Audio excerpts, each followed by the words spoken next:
ان ابی سعید الخدری ہی، ابو سعید خدری رضی اللہ عنہ روایت کرتے ہیں. کس سے روایت کرتے ہیں؟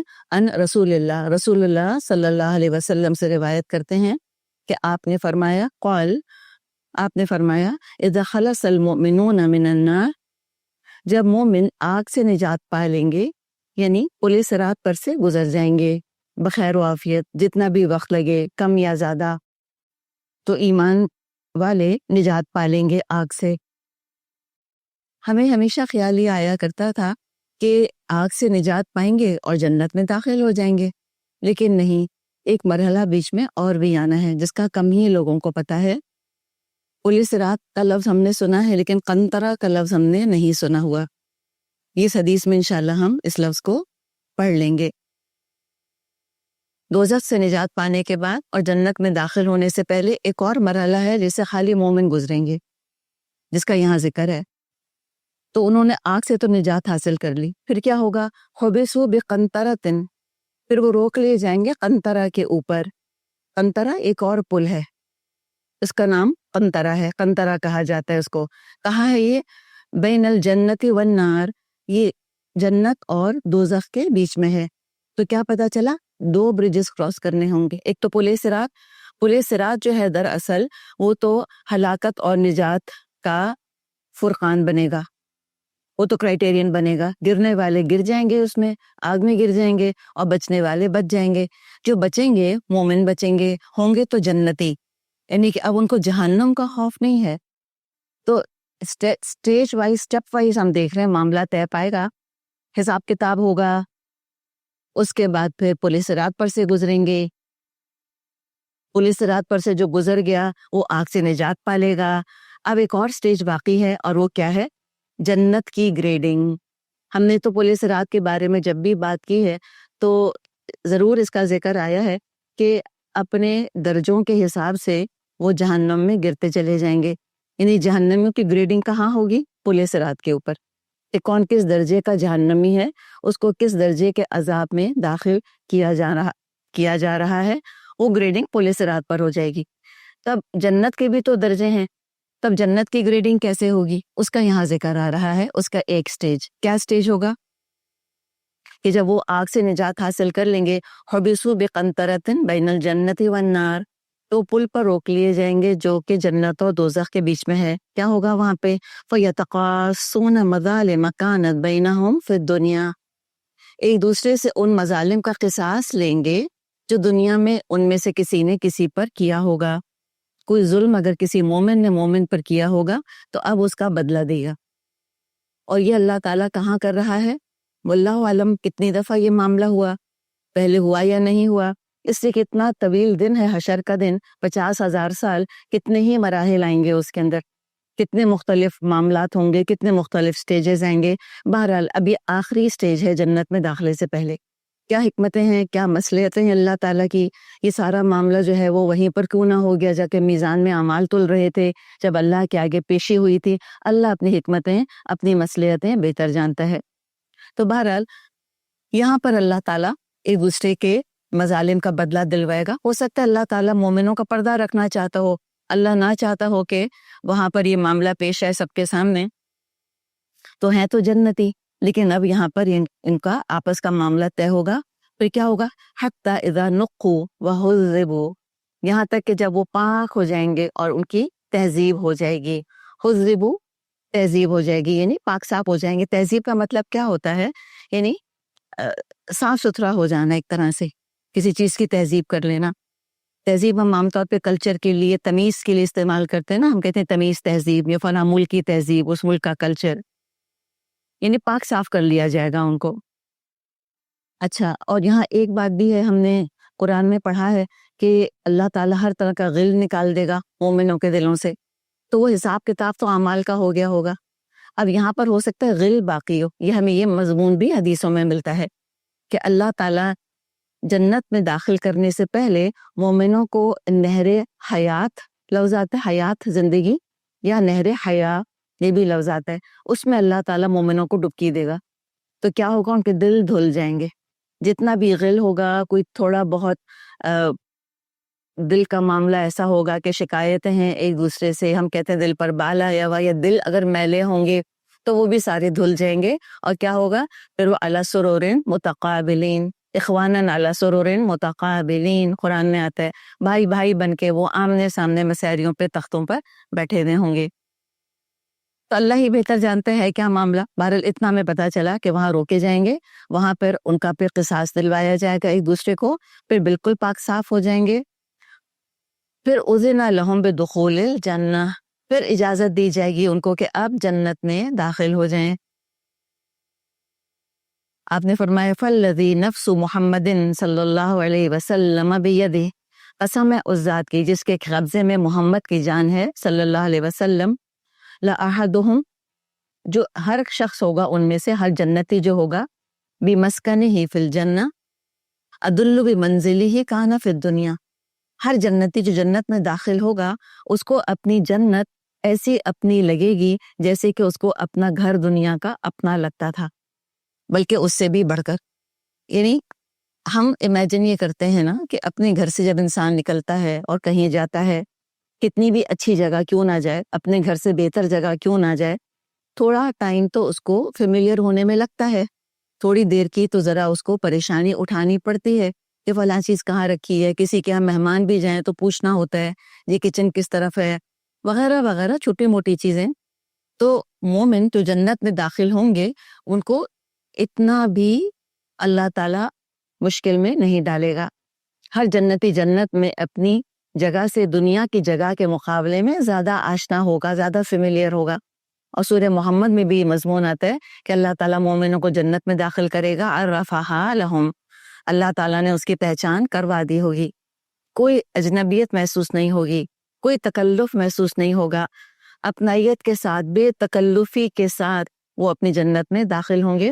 اور سچی بات تو یہ ہے کہ دنیا کا گھر بہرحال اپنا تو ہوتا نہیں، یہاں تو اللہ نے بتا دیا کہ وہ تو اللہ کا ہے، ملکیت اللہ کی ہے، امانت ہمارے پاس ہے، امتحان کے طور پہ ہمارے پاس ہے، وہ اس کا ہمیں حساب دینا ہے۔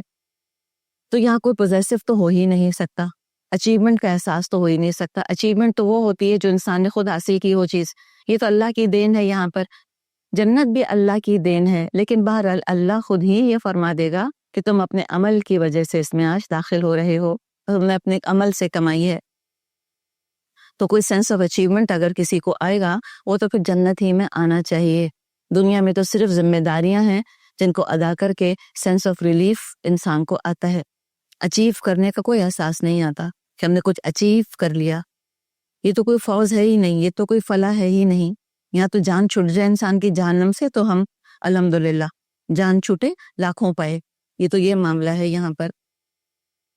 تو وہ اپنی لگے گی، ان کو اپنی ہوگی، قربت ہوگی، بے تکلفی ہوگی، اور اچیومنٹ کا احساس ہوگا، اور لگے گا ہاں وی ہیو ارنڈ اٹ، اور دنیا کے گھر سے زیادہ وہاں کمفرٹیبل ہوگا، زیادہ فیملیئر ہوگا مومن۔ اللہ مجھ کو اور آپ کو اس کیفیت کا تجربہ کرنے کی توفیق عطا فرمائے۔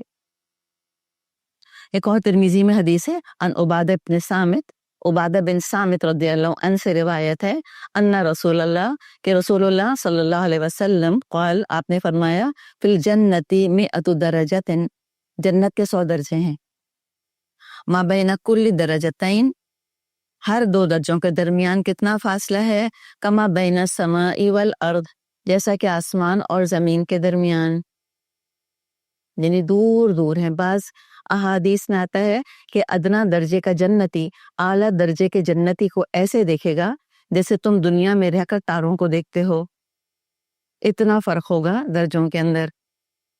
والفردوس اعلیٰ درجہ، سب سے اعلیٰ درجہ، جو 100 درجے آپ نے بتائے، سب سے اعلیٰ درجہ فردوس ہے، اس کا نام فردوس ہے۔ وَمِنْهَا تُفَجَّرُ أَنْهَارُ الْجَنَّةِ أَرْبَعَةُ، فردوسی سے جنت کی 4 نہریں نکلتی ہیں، کوثر بھی جنت ہی کی نہر ہے ایک، سلسبیل کا بھی ذکر ہم پڑھتے ہیں، تسنیم کا ذکر بھی ہم پڑھتے ہیں، کوثر کا ذکر بھی آتا ہے۔ یہ تمام جو انہار ہیں، یا جیسے کہ اللہ تعالیٰ نے سورت محمد میں فرمایا ہے کہ دودھ کی نہریں ہیں، شہد کی نہریں ہیں، صاف ستھرے پانی کی نہریں ہیں، طرح طرح کی ہیں، اور شراب کی نہریں ہیں۔ تو دودھ، شہد، پانی، شراب، ان 4 نہروں کا ذکر تو قرآن میں آتا ہے، سلسبیل اور تسنیم یہ بھی ہو سکتا ہے کہ انہی 4 نہروں میں سے یہ ان کی مختلف اقسام ہوں. اللہ تعالیٰ تجربہ کرائے ہم کو، اللہ تعالیٰ ہم کو ان نہروں سے پینا نصیب فرمائے. ابھی تو بس سن کر پڑھ کر انسان کا دل خوش ہوتا ہے اور تمنا دل میں آتی ہے کہ اللہ تعالیٰ ہمیں اپنی رحم اور کرم کا مستحق بنا دے، اللہ اپنا رحم ہم پہ کرے. تو یہ چاروں جو نہریں ہیں یہ اسی جنت سے یعنی فردوس سے پھوٹتی ہیں. وَمِن فَوْقِهَا يَكُونُ الْعَرْشُ، اور فردوس کی جو چھت ہے وہ اللہ کا عرش ہے. یعنی فردوس کیا ہے؟ اللہ کے پڑوس میں ہے. کس کا دل چاہتا ہے کہ اللہ کا پڑوسی بنے؟ اللہ نے فرمایا ہے نا قرآن، وَفِي ذَلِكَ فَلْيَتَنَافَسِ الْمُتَنَافِسُونَ، خواہش کرنے والے نفسوں کو چاہیے اس کی خواہش کریں، اس کے لیے محنت کریں، اس کے لیے مشقت کریں. تو ایک سبب کیا ہے اس کو حاصل کرنے کا؟ کون سا عمل بتایا آپ نے کہ تم یہ عمل کرو تو ہو سکتا ہے تم کو یہ فردوس مل جائے، اعلیٰ ترین مل جائے. آپ نے فرمایا فَإِذَا سَأَلْتُمُ اللَّهَ، اگر تم اللہ سے مانگو، یعنی ہم اللہ سے دعا کرتے ہیں نا جنت کی، تو جب اللہ سے جنت کی دعا کرو فَاسْأَلُوهُ الْفِرْدَوْسَ، اسے فردوس مانگا کرو. کتنی خوبصورت بات آپ نے سکھا دی ہم کو. ہم تو کبھی بھی شاید اپنے آپ کو اس قابل نہ سمجھیں کہ ہم اللہ تعالیٰ سے اعلیٰ ترین جنت مانگیں. اپنا عمل دیکھ کر شرمندہ ہی ہوتا رہتا ہے انسان. ہم کہتے ہیں نا کہ یہ منہ اور مسور کی دال، یہ کوئی منہ ہے ہمارا کہ ہم کہیں اللہ تعالیٰ سے کہ عمل تو یہ ہے میرا، جو کہ مجھے بھی پتہ ہے، مجھ سے بڑھ کے میرے رب کو پتہ ہے، اور اس عمل سے یہ ٹوٹا پھوٹا معمولی عمل، اس سے میں اللہ تعالیٰ تجھ سے فردوس کا سوال کر رہی ہوں. ہم تو کبھی نہ کریں. ہم کہیں اللہ چھوٹی موٹی ٹوٹی پھوٹی گھٹیا ادنا جنت دے دے، وہی بہت ہے بھائی میرے لیے. تو جیسے کہ اللہ تعالیٰ نے فرمایا ہے وَمَنْ زُحْزِحَ عَنِ النَّارِ وَأُدْخِلَ الْجَنَّةَ فَقَدْ فَازَ، جو دوزخ سے خلاصی دلوا دیا گیا اور جنت میں داخل کر دیا گیا، فقط فاز، وہی تو کامیاب ہے. تو ہم تو یہ سوچیں کہ جہنم سے جان چھوٹی ہی بہت ہے، اور بس ٹھیک ہے ایک انگوٹھا پسانے کی جگہ کوئی ادنا گھٹیا معمولی جنت بھی مل جائے وہ بھی بہت ہے. اور ادنا سے ادنا جنت بھی کیسی ہے؟ جو کچھ دنیا ہے اور جو کچھ دنیا میں ہے اس سے بہتر ہے. اور ساری جنت کا تو پھر بھی ذکر نہیں کیا آپ نے. آپ نے فرمایا کہ جنت میں ایک کوڑا ڈالنے کی، وپ ڈالنے کی جگہ کتنی ہوتی ہے؟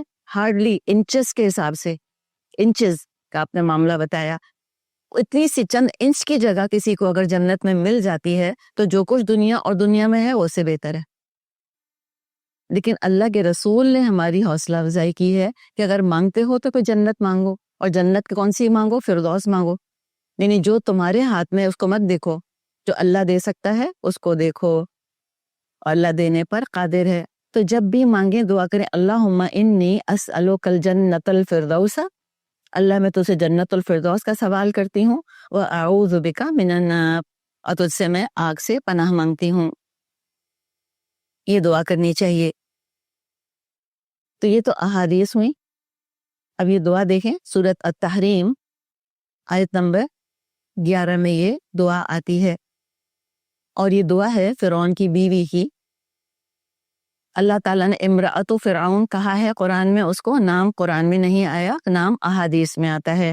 آپ صلی اللہ علیہ وسلم نے ان کا نام آسیہ بنت مزاحم بتایا ہے. آسیہ نام تھا، مزاحم ان کے والد کا نام تھا. وہ موسیٰ علیہ السلام پر ایمان لے آئی تھیں. یہ موسیٰ علیہ السلام کی ماں تھیں، انہوں نے اڈاپٹ کیا تھا موسیٰ علیہ السلام کو جو پانی سے نکالا گیا تھا.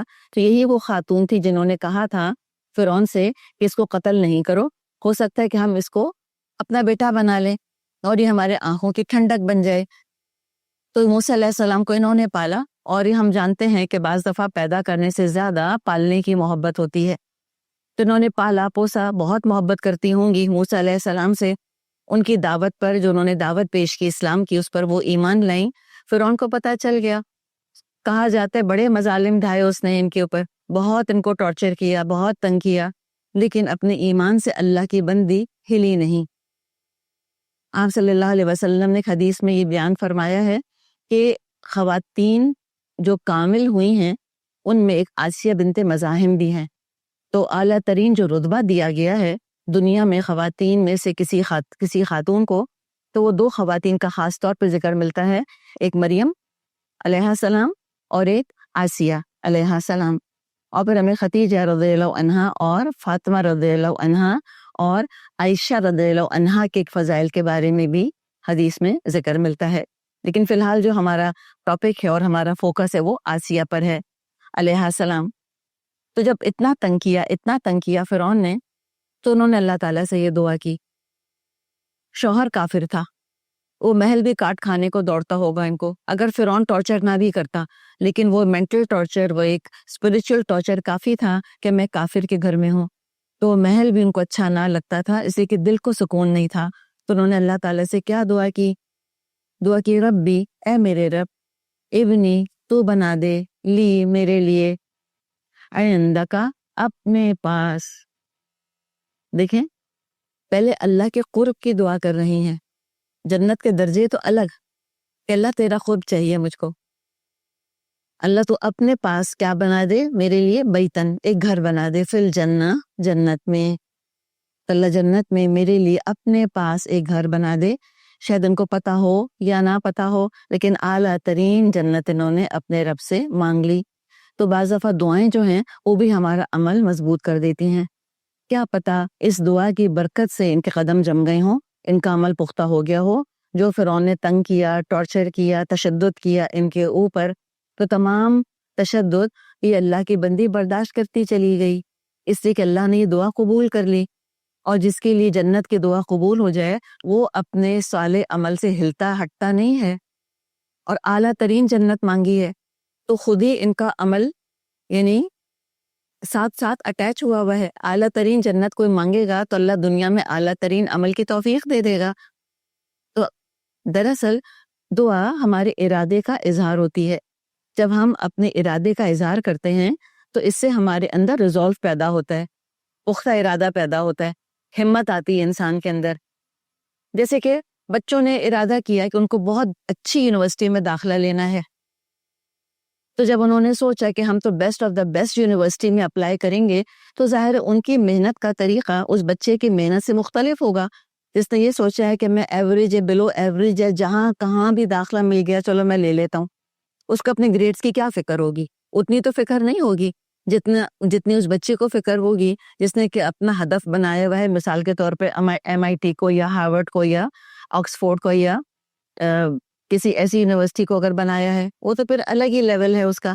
تو مومن کا معاملہ بھی یہ ہوتا ہے کہ جب وہ اپنا ارادہ کر لیتا ہے کہ مجھ کو جنت الفردوس ہی چاہیے، تو پھر وہ آگے بڑھ کر فرائض سے آگے بڑھ کر نوافل پر بھی فوکس کرتا ہے، فرائض کی کوالٹی بہتر کرتا ہے.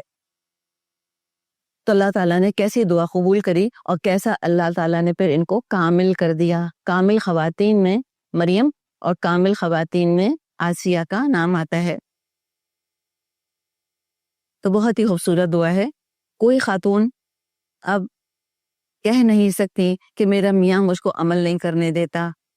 کسی کا میاں فرعون جیسا طاقتور نہیں ہو سکتا، کسی کا شوہر فرعون جیسا ظالم نہیں ہو سکتا.